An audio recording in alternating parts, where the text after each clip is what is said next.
Okay, so I make it just coming up on 5 past the hour, so we'll make a start. Hello, everyone. My name's Owen Thomas. It's my great privilege to be chairing this seminar today, this seminar of the Secrecy, Power and Ignorance Network. I'm delighted to introduce our speakers today, Elspeth Van Veeren from Bristol University, Clare Stevens from Cardiff University, and Amaha Senu from Swansea University, who will be sharing their latest paper, Secrecy Games, Power and Resistance in Global Politics, just out hot off the press, I think, in Review of International Studies, in which they outline the concept of secrecy games and how they are used, resisted, and transformed, reshaping, in turn, global politics. So Elspeth, Clare and Amaha will speak for about 35-40 minutes, and then we'll have plenty of time for Q&A. So without any further ado, I'll pass over to the speakers. I'm looking forward to hearing all about the new paper. Thanks, Owen. And first off, thank you, all of you who've made it today to hear us talk. Like Owen said, the paper is hot off the press. So we're excited to be sharing it with you. I don't think I speak out of turn when I say that this paper has been a bit of a labor when it came to the drafting and the redrafting. But Amaha, Clare and I are really pleased to see that it's finished, and we're really pleased to be able to share it with you and with out in the world, because we're really keen on the idea of secrecy games. We're really keen on circulating this idea because we think it really helps to explain a number of the dynamics and forces and things that we're thinking about in relation to secrecy and its politics. We're keen to understand secrecy games as helping to explain a wider set of involvement of actors and structures beyond the state and the control of information. So today, what we're going to do with this talk is to tell a bit about the story of the generation of the paper, its evolution, including some of the bits that fell out along the way, and as well as offer a bit of an introduction to the paper itself. And just hope that you'll find this useful and the paper useful. So the story really begins, next slide please, Claire, with a conversation that Amaha and I had many years ago in what was at the time the bar of the University of Bristol for staff.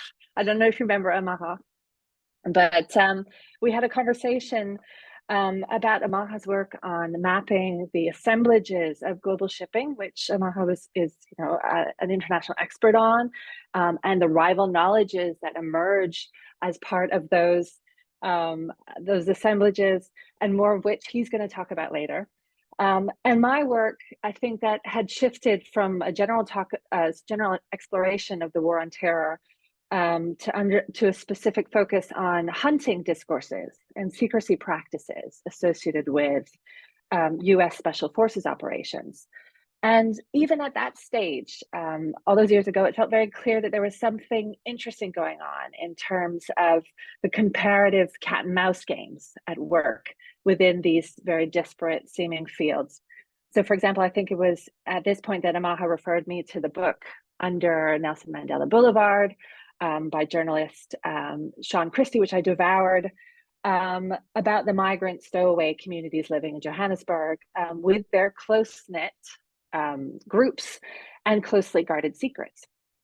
And these secrets as a collection of practices, or this secrecy as a collection of practices, felt oddly very similar, but also different in some ways to the secrecy practices I had been studying that shaped the lives of US special operators, as dictated unironically in the memoirs, in the very public memoirs that they published about their experiences. And these sorts of, what I mean by special operators, were the men who are responsible for the sorts of activities like the hunting and the death of Osama bin Laden back in 2011.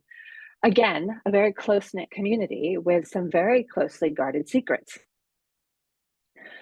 So very different as they were in terms of these communities, their practices were very similar, as well as thinking about how these two types of groups or groups like them interact as part of these secrecy practices.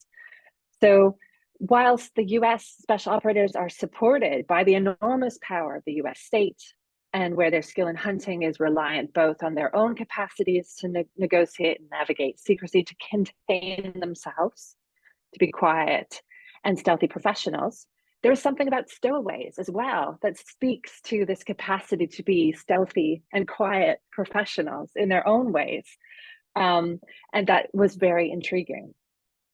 Now, on top of this, next slide, we were also working with Clare to think about, so it's about a bit about hunting and security cultures and the long history of it across US politics.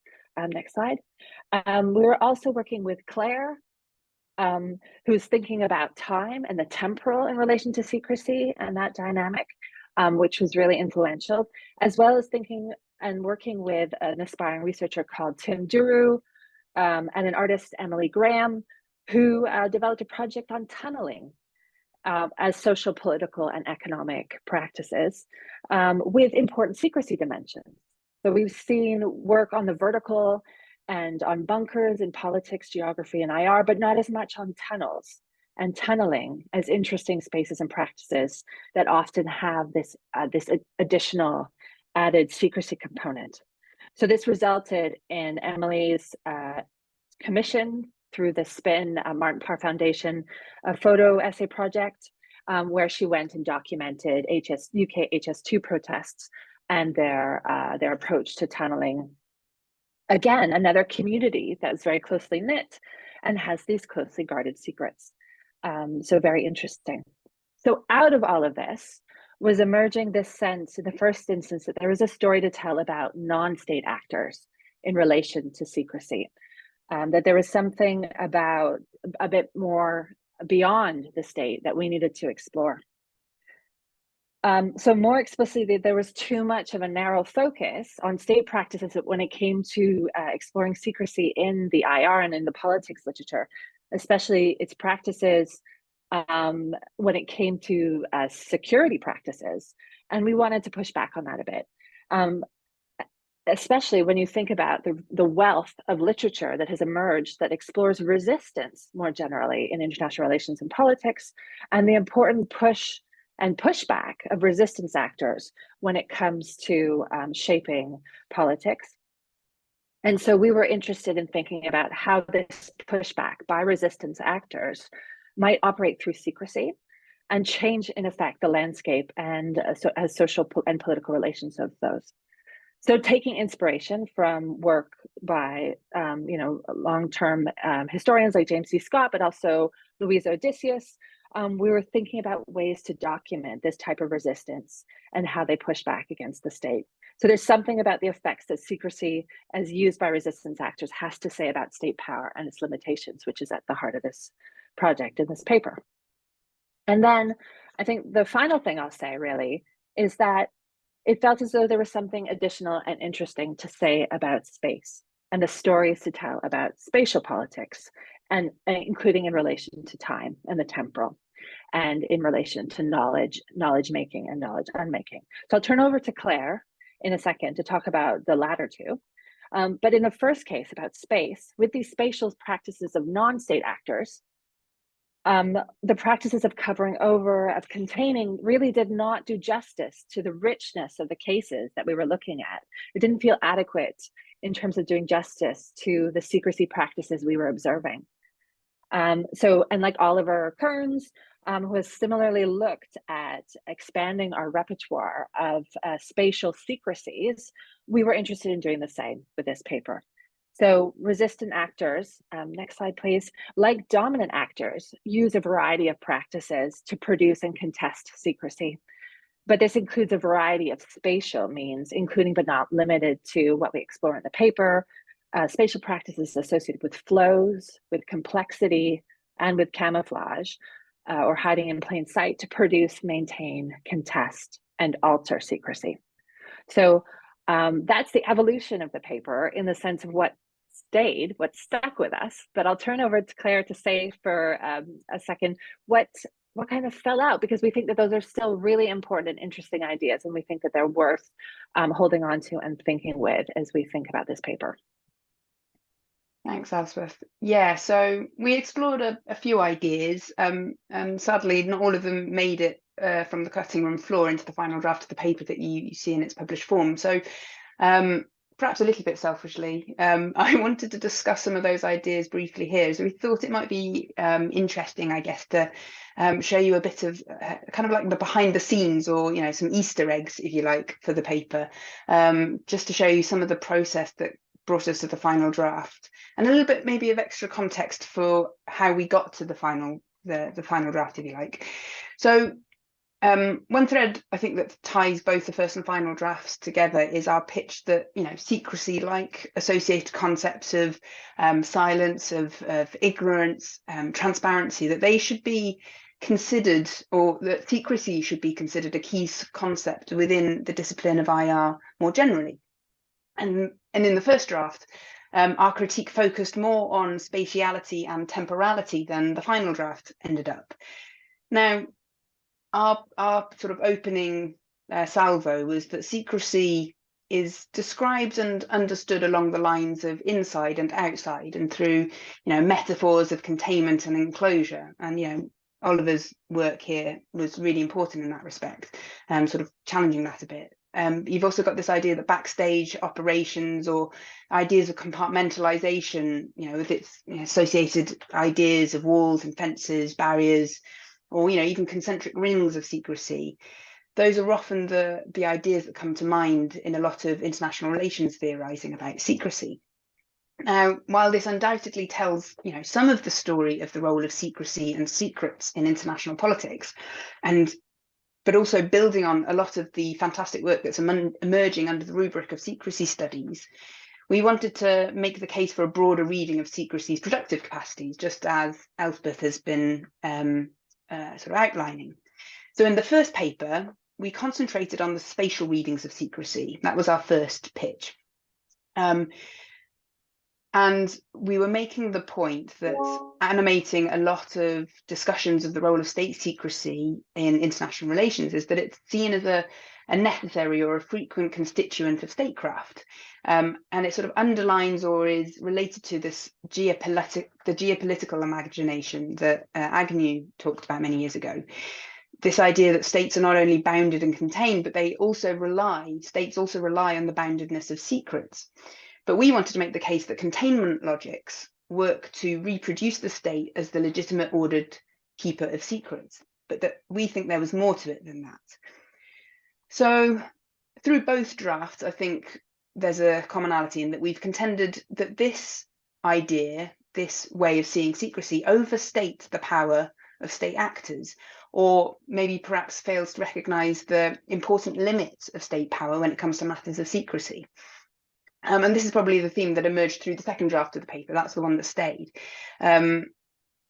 We wanted to basically develop an account that demonstrated the ways that secrecy emerges dialectically through dominance and resistance, as an interplay between different actors and different materials and spaces and times, because we wanted to talk about material stuff as well as ideas and information. So we'll talk about the 3 case studies in more detail in a moment, because we use the same 3 case studies, but with a different twist in the original draft. But we thought that it could show us new understandings of power and knowledge in global politics and security studies more broadly, if we started paying more attention to different forms of secrecy, different forms that it could take. So related to that spatialized understanding of secrecy in international relations and security studies, there was something else that also didn't make the cut, and that was something where I've been thinking about at that point, as Elspeth had mentioned. I've been thinking about temporality and time and secrecy, specifically in the context of digital technologies and cybersecurity and all the shiny new things there. But I've been exploring how secrecy regimes are an important part of gaining time or ordering time. This idea that secrecy and disclosures can be thought of as a form of timing, or a way to make sense of world events, a way of ordering change processes so that they can become legible or contextualizable or sensible to state actors, but also non-state actors. But that, you know, secrecy and disclosure could be a productive strategy for state actors for keeping sense of time. But I also wanted to explore how there are limits to this agency on the part of state actors, that they're oftentimes not wholly in control of their information or their knowledge or their secrets, especially when it comes to matters of sort of digital technology. So building on that idea of a sort of partly strategic, partly intuitive chronopolitics of secrecy on the part of state actors, we also wanted to critique one more commonplace view of viewing secrecy and knowledge, this idea of it having a linear or progressive relationship. So this third thing that didn't quite make the cut was like this picture on the right. The production of knowledge is commonly treated as a journey of discovery, right? This linear and progressive movement from the unknown to the known, or where knowledge is sort of an ever-expanding and unidirectional light that fills a darkness. And it's also relates, I guess, to how, you know, an understanding that sees knowledge production as almost akin to a pilgrim's progress. This idea of a sort of heroic traveller facing down several obstacles, and in the words of social theorist and geographer Derek Gregory, this idea that testimony to their purity of epistemological purpose, as a result, the traveller arrives triumphantly at the truth. The problem with this conception for us, and it sort of still rings true with the second draft, I think, is that it doesn't always, or isn't always able to explain when practices don't work that way, when things leak or move or break or fail, or, you know, another example would be Lisa Stupnitsky's great work, this idea where exposure and transparency do not always lead to accountability. So we wanted to instead emphasize how knowledge making and unmaking, rather than a linear process, is more a process made up of learning, of negotiations, of sort of obstacles, but also backtracking, forgetting, you know, remembering, trial and error, and erasing, most of all, effort, and that it is oriented both in space and in time. So really what we wanted to highlight was that resistant actors, you know, just like dominant actors, are using a variety of practices, a lot of backwards and forwards. It's not just a straightforward linear process. So we wanted to highlight that in the first and second drafts. But after submitting the first draft to the journal and getting feedback from the reviewers, and, you know, throwing the ideas around with each other a bit more, so, at least those three ideas fell to the cutting room floor. And especially the emphasis on the spatio-temporal analytical framework. Now, broadly, we've retained our argument that we need a richer and expanded understanding of how information is controlled or how knowledge is unmade, but also recognising a bit more about who and what, you know, both actors and structures, with intent or without, how they all play a part in shaping power in security discourses. We wanted to show that it takes a lot more effort. But after that sort of cutting room floor, and then we attended ISA in Montreal, and where we ran a couple of panel sessions on secrecy, and we heard William Walters talk about secrecy games, sort of almost in passing. But that inspired us, in fact, to take the idea of games a little bit further as a way to make our case. So we started, I guess, we picked up this idea of secrecy games and ran with it, really, as a way to reorient our next draft, or the final draft as you now see it, away from the sort of spatial and temporal analytical framework. And instead, we, in the current paper now, we draw on and develop Wittgensteinian language games, but best explained by Karen Firk. This idea of a sort of a set of rules of actors and expectations that shape the encounters between political actors. Now, Karen Firk in the 1990s had expanded Ludwig Wittgenstein's idea of language games to basically make the case for how international diplomacy and politics could be understood in terms of the rules of the game, right? This idea that, you know, for Firk and others, games are like an existing feature of international politics, and that they help shape the rituals, the conventions around all kinds of things, everything from diplomatic relations, you know, conventions of war, trade negotiations, and so on. But they also make the point that these games are not necessarily fixed. They can change and evolve over time as, you know, the rules change, people adapt, technologies change. And also as they're played in different contexts, and it also depends on how people react and adapt to the limited or new resources, or, you know, even make up new rules as they go along. Karen Fick used the analogy of a chess game as a lens to understand international relations. This idea that, you know, in chess, the identities and the functions of pieces only really make sense once you already have a socialization into the rules and the purpose of the game, but that's also socializing in itself. And I'll quote what she says here because it's the most efficient. She says that any move made within a game of chess can be understood to be an expression of following or breaking the rules of chess, since these rules prescribe the boundaries of what can reasonably be said about it or done within it.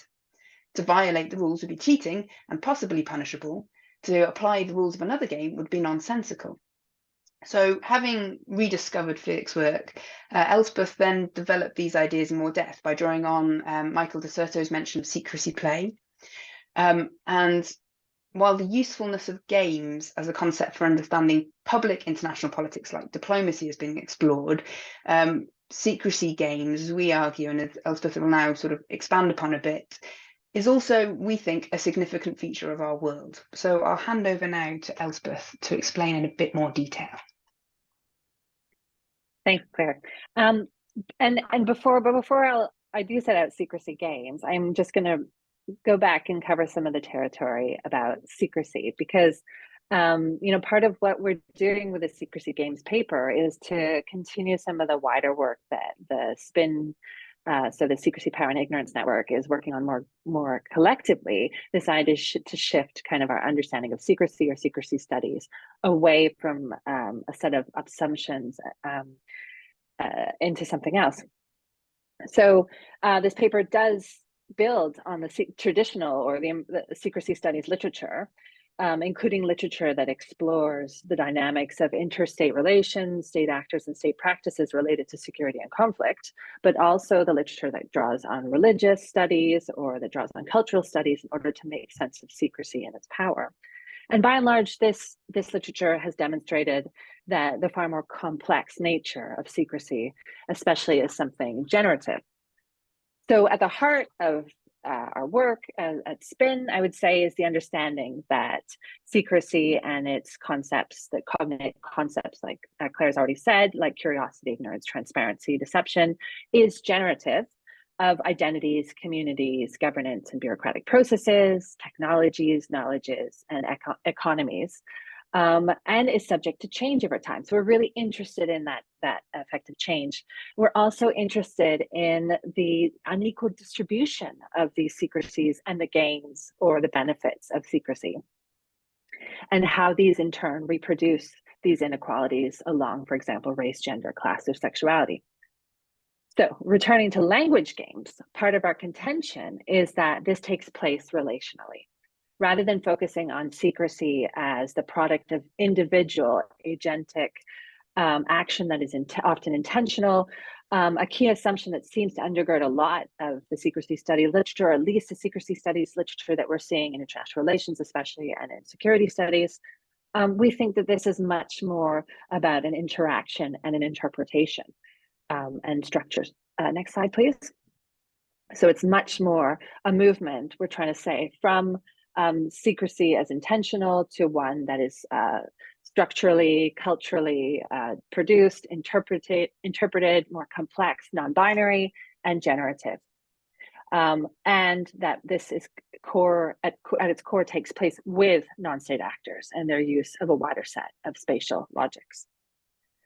So language games, and then the development of this into secrecy games, as inspired by William, really allows us to start to take those ideas about rituals and conventions and established practices or established approaches to understand how secrecy itself is generated or structured by these types of games. And we're interested in how this happens.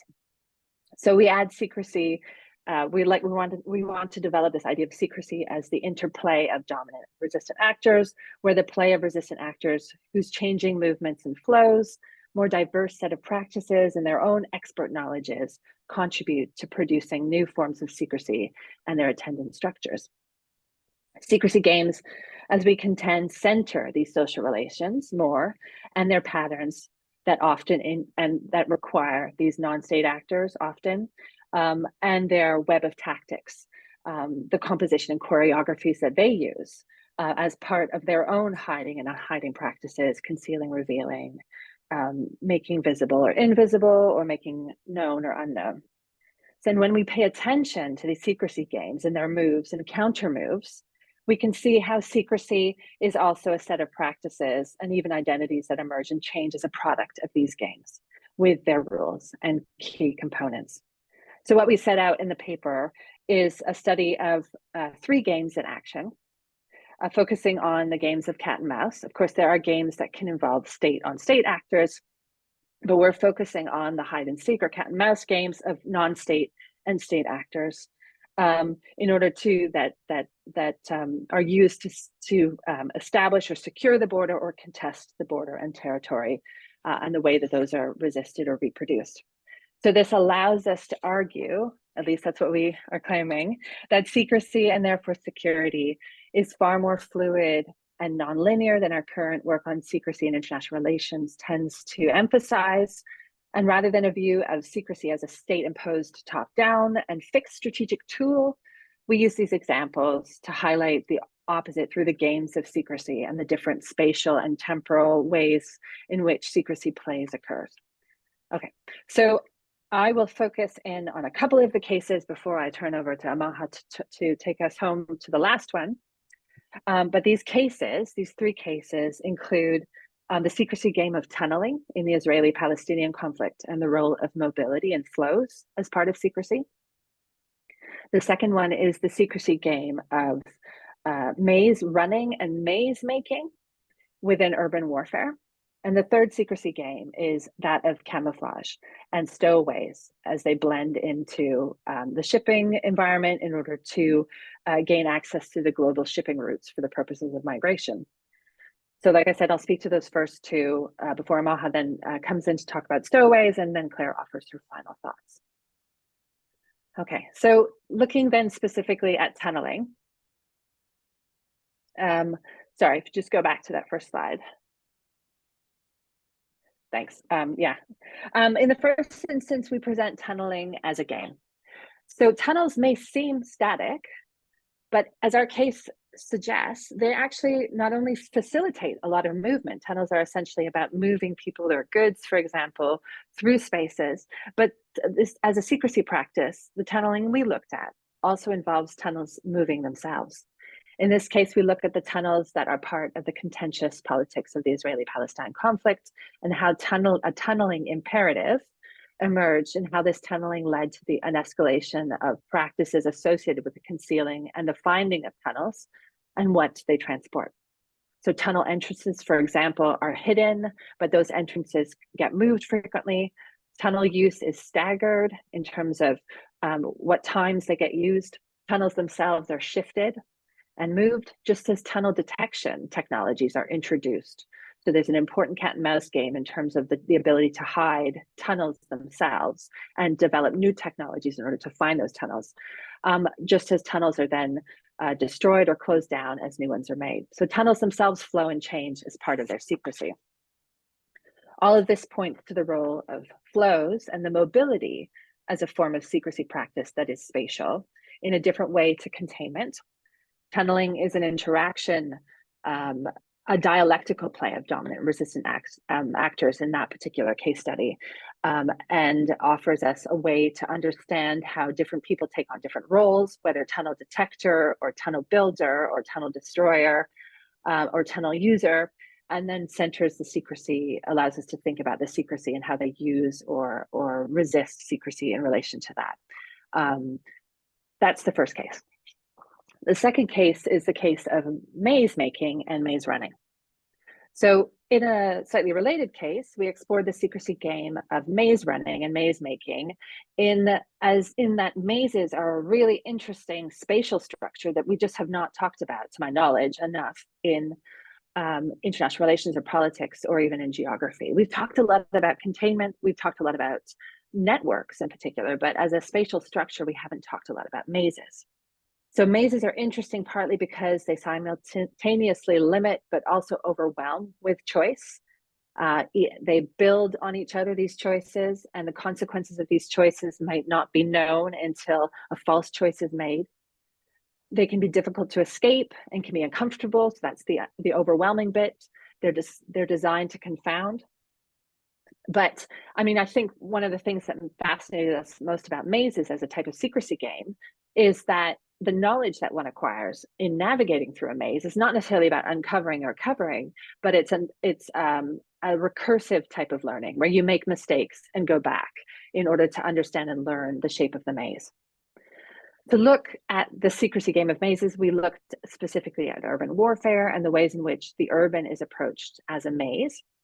Those resisting invasion and control in a whole host of different contexts may look to intensify the maze in order to resist as part of the secrecy game, shifting the maze quickly to make it harder to learn, despite perhaps a need on top of that to resist the surveillance that might be in place, the aerial surveillance, for example, through technologies like drones, or they may redirect the maze through creating blockades, redirecting forces through unfamiliar areas, or filling streets with rubble to trap people in, or placing tarpaulins over buildings or blasting holes through walls. So part of it is not only running the maze, it's also about controlling the architecture of the maze itself. So we were interested in that component of it. So it's essentially who can best not only map the maze, but control its architecture. So in that way, we relate to the work of A.L. Wiseman and the sort of forensic architecture team that have talked about architecture as a type of political practice. So the state learns how to fight back against this resistance by creating training and simulations around shoot houses that they design. So these are very important in terms of teaching soldiers how to move through these spaces, or they will get to the extreme of destroying the environment itself, the total destruction of the possibility of even having a maze. So to learn the secrets is therefore not a question necessarily of uncovering or removing from a container, but to learn the twists and turns or to destroy the maze itself. Okay, so that's enough about those first two case studies. I think I'll turn over to Amaha now to talk through stowaways and camouflage and rival knowledges, because I think that's a really important part of what we need to talk about.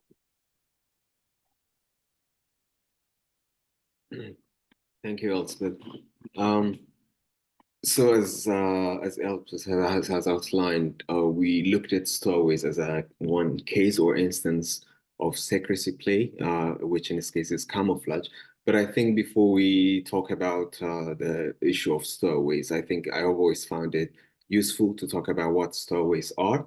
So briefly speaking, the international understanding through different legislations, but also across the global shipping industry, of a stowaway is an individual who boards a ship without the knowledge or authorization of the ship captain or the ship crew or the ship owner, and who is subsequently detected when the ship has left port. And that boarding of a ship could be directly on board a ship through the different access points, or it could be onto a cargo, such as containers or cars, which is then subsequently loaded onto the ship. However, there is a distinction that we need to make from the stowaway's own understanding of what a stowaway is, and that captures the sort of where rival knowledge that I'll talk about shortly emerged. So the stowaways I talked to formed communities around the ports, which meant that there was a long durée understanding of what a stowaway is. So it spans a number of years. It's an identity of sorts. And also it's composed of different sharing of knowledge which they are able to amass on the art of stowing away, on how to survive shore or on land while they're attempting to stow away, and all that spans a number of years. So the understanding of what a stowaway is by the stowaways is quite expansive than the industry understanding. So this takes us to next slide, please, Claire, which is this idea of rival knowledges between these two different actors. So I've mentioned the kind of different understanding of what a stowaway is between the assemblage of governance, so the actors in this global assemblage of governance, which seeks to control, deter, and manage basically the presence and mobilities of stowaways in global shipping. So which is a very limited notion of what a stowaway is. And I've talked about the stowaway's own understanding, which emerged from their community-like existence. And between these two actors, there's always this, both of them mobilize different rival knowledge, one to aid and help and succeed in being a stowaway, in the art of stowaway, and the other to control. So one of this first rival or this body of knowledge emerged from this assemblage of governing actors globally, and this it include the International Maritime Organization, which is a UN specialized body dealing with maritime issues. And then we have what we call protection and indemnity insurance clubs, usually based in Europe. These are major insurance clubs which, among other things, insure ship owners against the risk, including the economic risk of stowaways. Hence, as insurance clubs, they have an interest to develop knowledge on stowaways. And they do that and also manage and pay the cost of dealing with stowaways. And they do that through what we call P&I correspondents, which are local actors on behalf of these international P&I clubs. And you find the P&I correspondents in different parts of the world, which is connected to international shipping, so in major ports around the world. And they have local expertise on local dynamics of, for instance, immigration rules, but also local dynamics of stowaways in their neighboring countries or in their country. And we also have states by way of being a port state or flag state, which is the flag the ship is flying, and also state stowaways that are from, because they are involved in terms of when deporting stowaways, for instance, passports have to be solicited from where the stowaways are from. So states are also involved in this global assemblage of governance. So then what this assemblage does, primarily driven by the private shipping industry actors, which included the P&I insurance clubs, is to generate knowledge, or what we call governmental knowledge, on stowaways, which are stored in various databases. There's a continuous circulation of knowledge and information on the newest tactics of stowaways, on new hiding spots, and basically constantly generating intel and updating it constantly and circulating that constantly across the global shipping industry. And this is done by use of various technologies. One could be, the classic one is the stowaway questionnaire, which is the one you see at the center, which is a questionnaire with a number of questions, including some tricky questions to identify primarily the nationality of the stowaways, but also how they boarded, where they hid themselves, how they managed to enter ports, and so on. Okay, so it has a whole list of questions through which then new information on new practices, new hiding spots is generated, and that will be circulated through what we call, for instance, loss prevention bulletins by the insurance clubs across the shipping industry. So the one you see on the left-hand side corner, the LP bulletin, is one that was circulated by UK P&I Club, which is one of the major P&I insurance clubs, about a new strategy, a new hiding spot that was discovered on one ship, and then the security precautions that were subsequently taking place. And from all that learning process, then what again these insurance clubs do is they produce a checklist that are circulated to seafarers on board to be able to help them to do stowaway search before departing, and also secure the ships to prevent the ships from being boarded by stowaways in the first place. So what I'm trying to capture here is there's a massive body of governmental knowledge by these actors in the assemblage, which is generated on stowaways globally. Next slide, please. And then the other side is the stowaways own knowledge of beating all the security apparatus, including stowaway search techniques, port security, and how to blend into the environment of the port, but also the ship, and be able to hide and succeed in being a stowaway. So this again emerged from what I mentioned earlier of their community-like existence.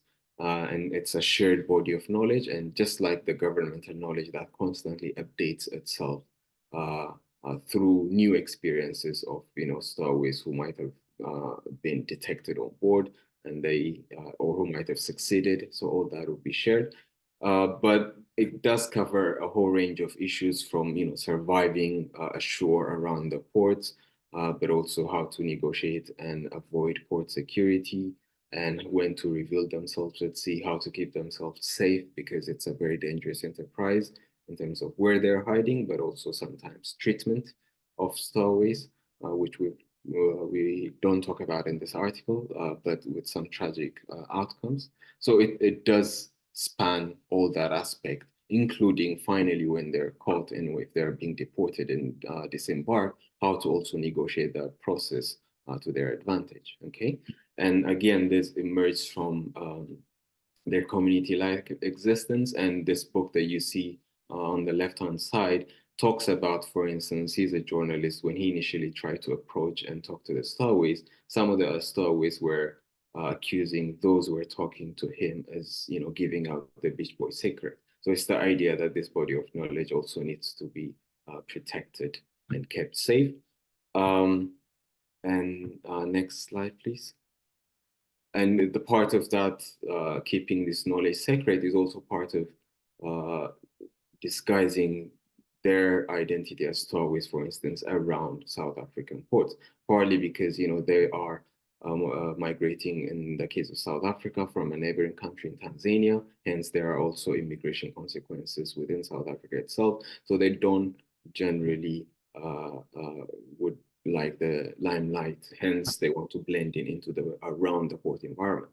So that takes us to this idea of camouflage, where they try to blend in around the port environment itself without drawing much attention from the local police, local officials. But then also in ports, when they try to come to ports, one of the classic techniques, and all these techniques that I'm talking about for obvious ethical reasons, are something that is also already known to the industry. So it's, we were not giving out any secrets here. But we have what we call stevedores. These are daily laborers that deal with cargo imports, and usually they wear boiler suits. So there's a tendency to get those boiler suits and go into the port as pretending to be a stevedore, but intending to stow away. So that's one of the idea of trying to camouflage and blending into the environment, just like from where we identified this idea of camouflage from hunting and also different military tactics. It's the idea of to blending into the surrounding environment. And then also it also involves, for instance, trying to board ships during night times, hence less visibility, and so on and so forth. But also it may also involve, for instance, when ship crew, seafarers, for various reasons, including the different penalties that are associated with bringing stowaways to ports, and also fearing repercussions from their shipping companies, because it's a very costly issue for the shipping companies. When they reach the next destination port, for instance, they may not reveal that they have a stowaway on board, so they might give them boiler suits from the ship's crew. And again, as if they're going, when seafarers go to port, sometimes they go out of ports, and through that practice, disguising them as part of the crew, and then trying to let them go their way after they leave the port. So that's the idea of one of the camouflage secrecy games that we talk about. But however, like I said, because the industry or the assemblage of these actors and the stowaways are constantly mobilizing these rival knowledges and trying to catch up on each other. So this is the one we see on the screen is a good example of that. of that interplay between this cat and mouse game. So when I was interviewing one chief officer, one seafarer, he was telling me about his experience of picking up, unknowingly, of course, stowaways from a port in North Africa, in which, the container, which was a 20-feet container, had this false partition at the point of the 18 feet. So there was 2 feet left towards the end of the container, behind which there was a false partition or ceiling, and behind which about 11 stowaways were hiding. So what that did was, usually when people, before loading the containers are inspected, especially if they're empty, but they're usually opened, checked, and then sealed. So when they actually opened it, what they see was that false ceiling, and hence, they thought there were no stowaways.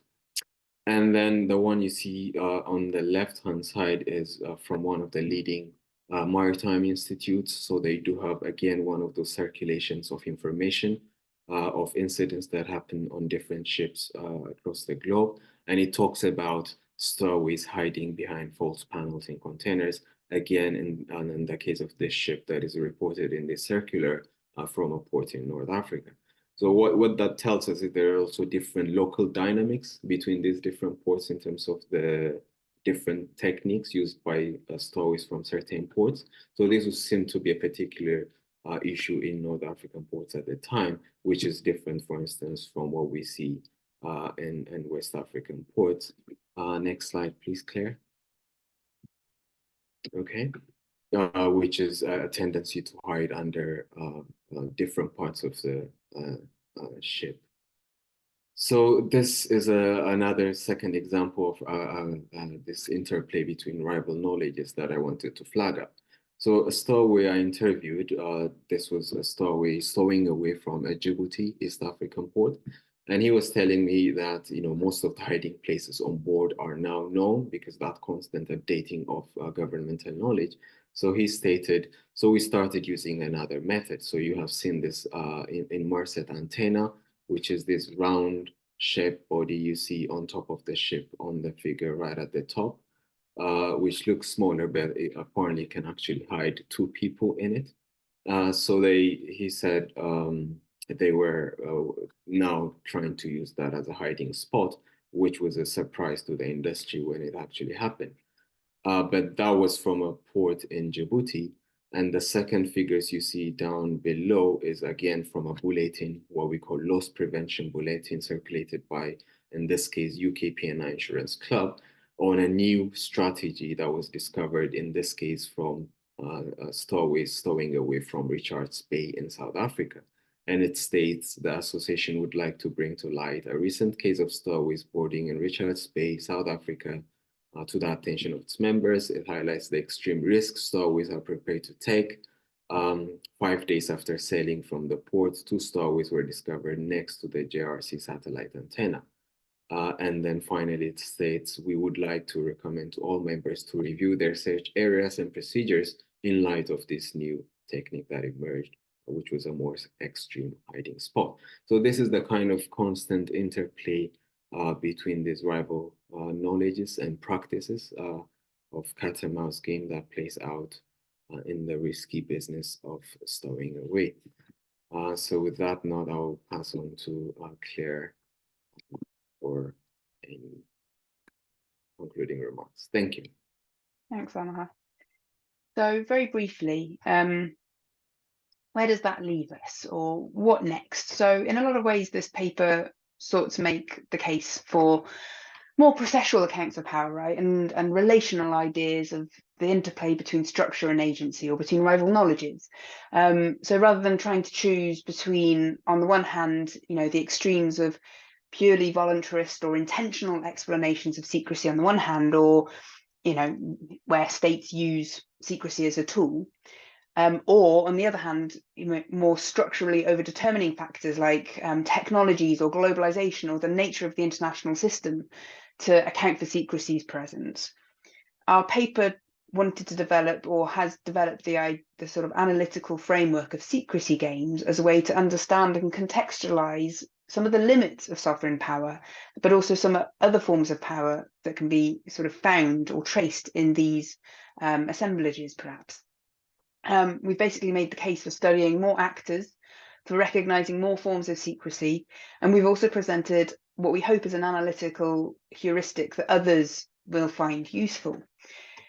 So what next? I think, first of all, we hope most of all that this analytical lens of secrecy games is useful and productive for other scholars who are interested in secrecy in international politics, or sort of sociological accounts of secrecy as well.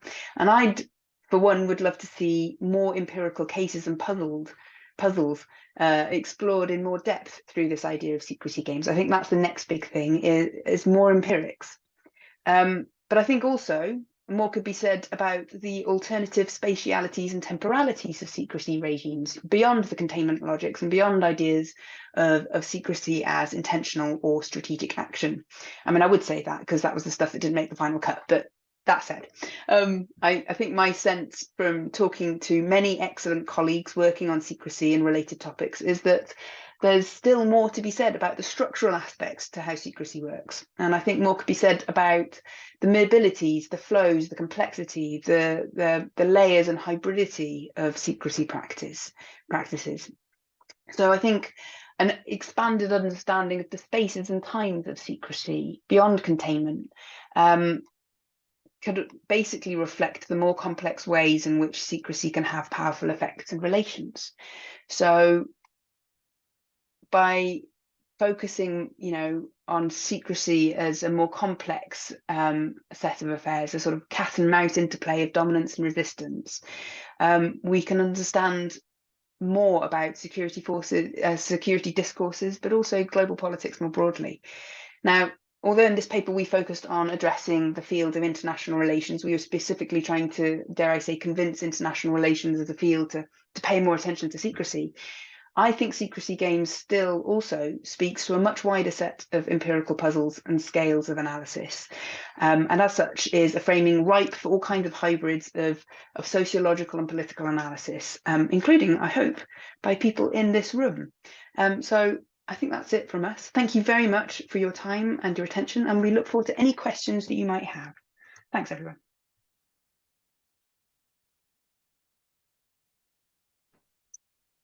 Thank you very much, Elspeth, Amaha and Claire.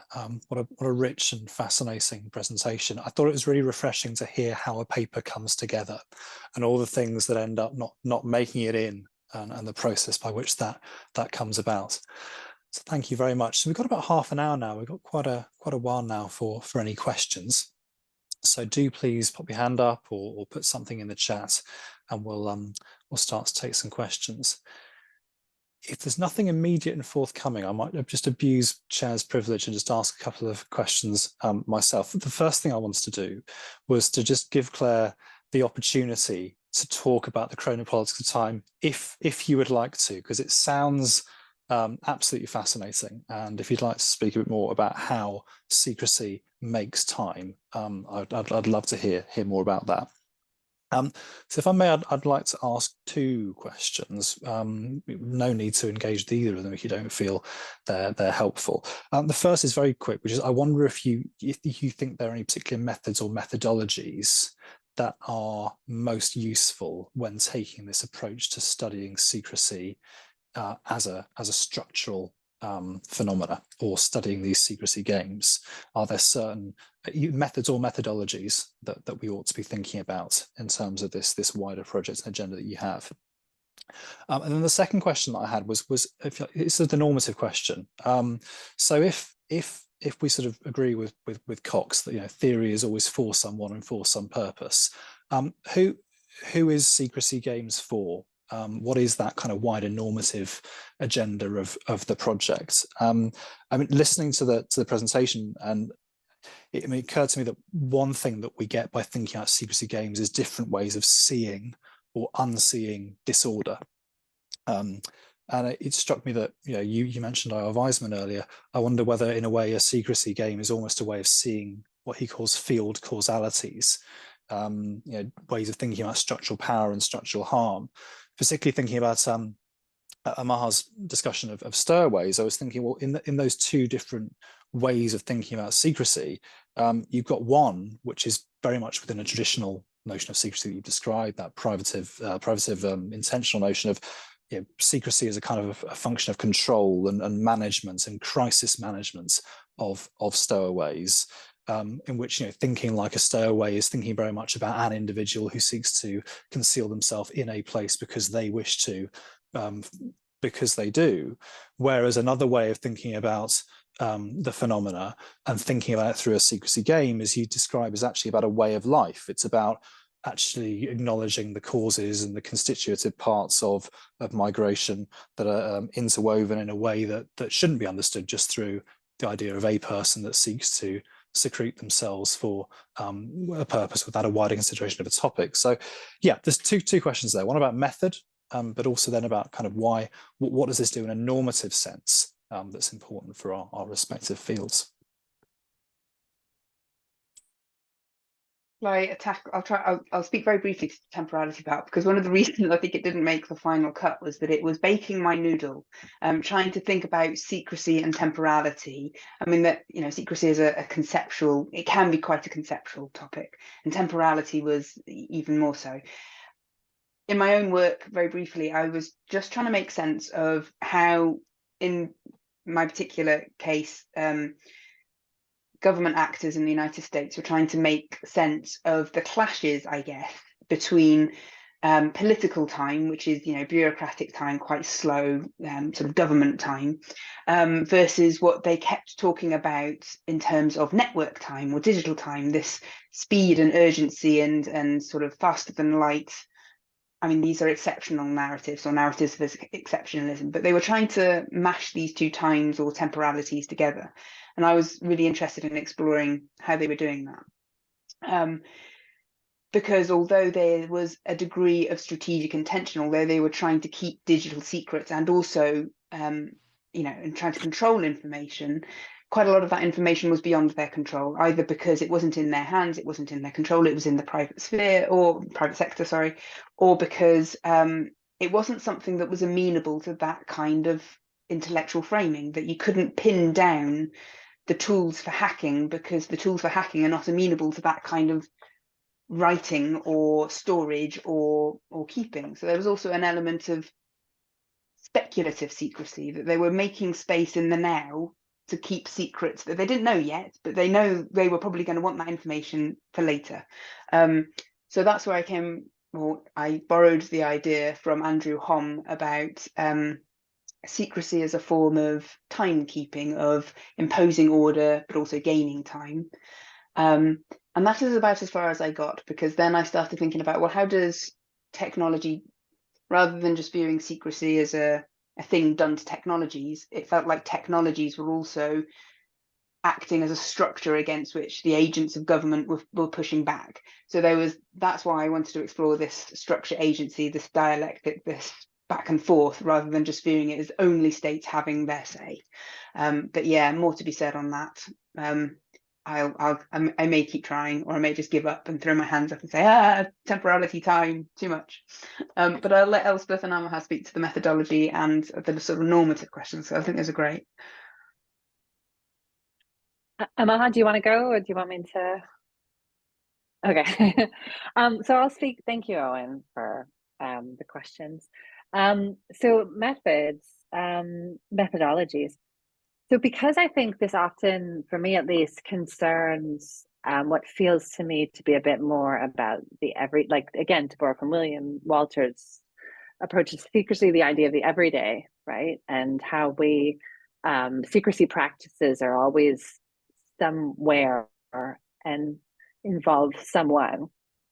So for me, well, I approached my work through the memoirs, but I think that ethnographic has to be a key feature in understanding secrecy games, just as Amaha has demonstrated so well. Like, it is about understanding the detail and of those everyday lived practices, and the nuances of them. Because often when I talk about, or when I understand special operators or special forces and how they move through spaces in order to maintain their secrecy, but also to detect others, it comes down to the minutiae of their small motor control in terms of how they physically move themselves through spaces. So you can't get that necessarily through document analysis or even necessarily interviews. You need to have attention to those everyday, those ethnographic methods that get you closer to that.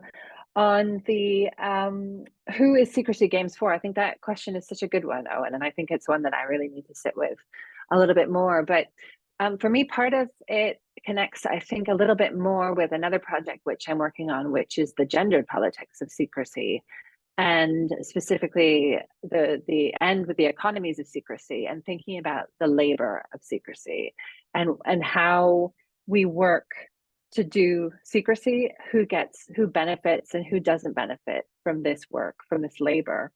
So who is a secrecy game for? Or who is thinking about secrecy games for? For me, it's partly to think about exactly that calculus of who benefits and who doesn't benefit by making some of these power dynamics a little bit more surface, bringing these to the fore a bit more. I don't know if that's, I mean, ultimately the theory benefits me or benefits us, right, as academic practice. So I need to sit with that a bit more. You know, I think that there are some questions about, you know, the extent to which we do explore ethically the work of resistance actors. So I need to think about that a bit more. Can I add, just to add a few things on both sort of methodological issues, but also who is it for? So in terms of methods, I think one thing we also flag up towards the end of, or even in the middle of the article, is although we're approaching the discussion here as a kind of, you know, dichotomy between two actors, we were also pointing towards attention to, you know, multiple overlapping dynamics. Okay, so just to briefly mention with the stowaway example, so although we talked about the assemblage and the stowaways on one hand, I briefly also mentioned where seafarers may have their own interest and then may not necessarily fit in that dichotomy of control and outmaneuvering, right? So paying attention methodologically to those overlapping dynamics of secrecy games, even between and among resisting and dominant actors in multifaceted ways, I think that would be important. I guess another one for me would be the sort of ethical dimension of approaching these issues. Inherently, because there are power dynamics and inherently they're contentious issues. So again, you know, it depends from project to project. So to invoke the issue of stowaways, for instance, you know, they've told me a number of strategies they use to even outbid and outsmart sophisticated issues such as sniffer dogs, right? But because that was not known to the industry, I decided not to cover those and focused on using what is already known to each other to highlight this secrecy game. So I guess thinking on project-specific issues of ethical use, but also when revealing something towards strategically. So again, because my focus was on the maltreatment and, you know, throwing overboard of stowaways, with that angle, you know, I was able to, with some ethical precautions, to still talk about hidden practices and reveal a new incident. So I guess that consideration will be for each other to approach these games carefully. And in terms of who is it for, again, I think, so I can only speak on my own practice of approaching stories from a different research objectives and having this conversation with Elspeth and Claire and Oliver and so on, making me think about this thing I've been talking about, the arrival knowledge, right? So that's the component where this idea of secrecy games come into play or becomes relevant to my discussion of the broader project. So I guess who is it for might also practically, that could be an example of who it might be for. Thank you. Super, thank you very much. Are there any other questions?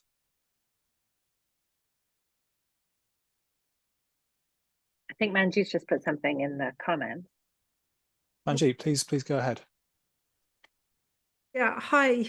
I don't know if you can see me, but anyway, thank you so much. That is such a fascinating, a really fascinating paper, and the amount of work that you've put into it is really amazing. But I'm really interested in this, the temporality of secrecy, again, Claire. And I'm sorry if I missed this earlier on, but I was wondering, like, if there are symbolic representations of secrecy and its temporality. So, like,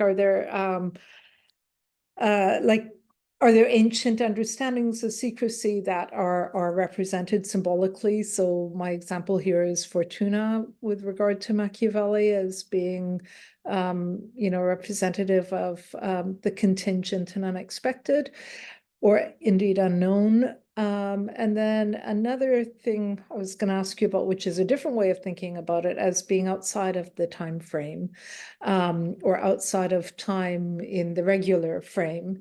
That is because it's within a sort of hidden frame. So is there like a completely different temporality that attaches to it? And you may have spoken to that earlier on, but I might have missed it. Anyway, thanks. No, I mean, I think those are great ideas. I know that people like Andy Holm, and because temporality in IR has taken off in recent years, I say in recent years, I think since Kimberly Hutchins wrote something in the early 2009, she did a fantastic paper, and ever since then, there's been some amazing stuff coming out, and I've just sort of grabbing on to the coattails. And I know that this idea of sort of this idea of Fortuna, I'm sure I've read that something along those lines. It's fantastic stuff. What I'm not sure of is that, put this another way, I think that very idea of secrecy being out of time is one of the sort of themes that I kept coming up with, this idea that once you put something away, it's out of reach of time's vagaries, or it's out of reach of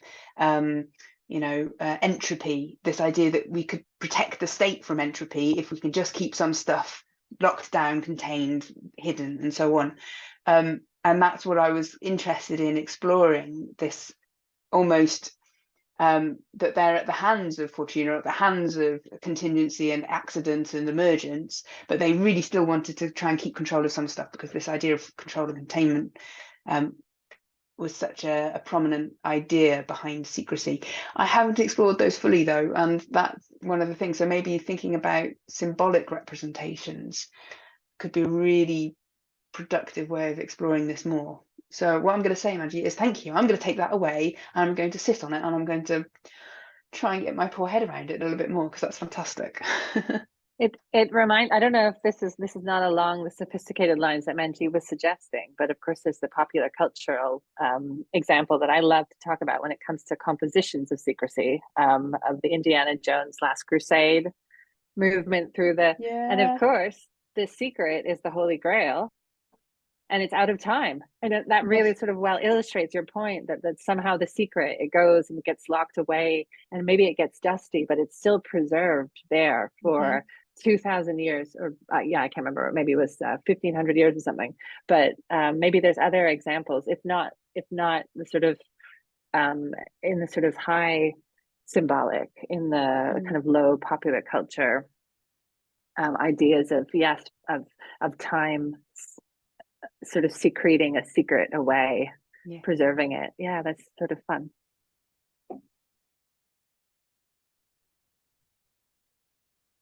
I mean, just to jump on that, it'd be fascinating, I think, to think about how some of that plays out in the case studies that you've got. So thinking about it in terms of insurance, for example, or compensation, presumably in the context of, well, in the context of some maritime insurance, there is compensation or insurance that occurs in cases where the secret is out of time. It's a mystery, it's an arcana day, it's something that exists outside of what can be known. But if you're talking about loss or insurance in relation to stowaways, there seems to be, on the basis of what you're describing, an idea that there is a secret that's more familiar to a kind of a secretum, where you describe it as someone who intends to stow away, and that can be identified, and therefore the responsibility rests on due diligence of of those that are checking the ship and so on. Equally, in relation perhaps to some questions around urban warfare and compensation in relation to that, what are the things that are presumed to be secret and knowable and controllable, and what are the things that maybe are accidents beyond human agency? It's already bound up in some sense of what you're talking about. Any other questions?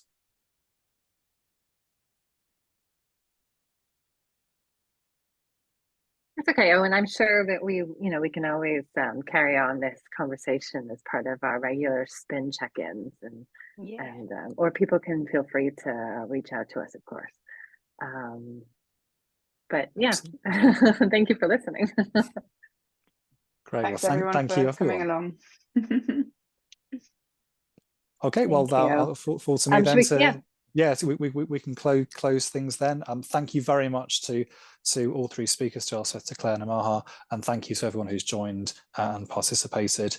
And we look forward to seeing you soon at another spin event. Which is Chloe's working paper for many of you. So keep an eye out for that calendar invite, because Chloe's got a working paper on justice and ignorance, which she will be sending, I think, around the 1st of May. Cool. Okay. All right. Thanks, Super. everyone. Thanks, Thank you. everyone. Take care. Bye-bye.